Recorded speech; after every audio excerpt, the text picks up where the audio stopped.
79 other senators and swore to do impartial justice.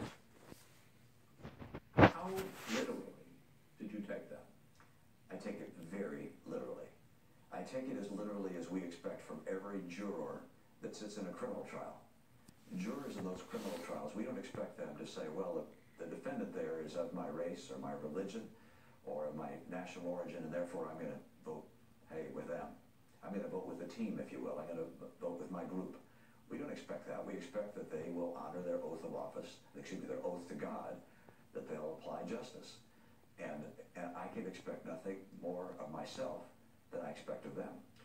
You say that this is the toughest decision you've ever had to make in your public life. Give us a sense, and you have, talking about getting up at 4 in the morning, how tough a decision this is, the inner turmoil that you have felt, the stress, frankly, the nerves in arriving where you have today.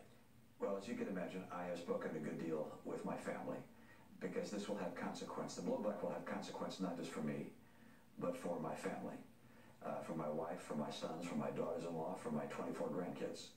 I've not spoken with the grandkids, but I've spoken with my sons and daughters-in-law and wife extensively.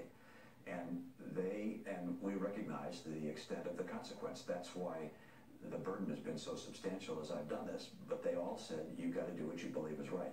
There was no call to pull back or, hey, gee, Dad, you know, this is going to be tough. They said, do what you believe is right.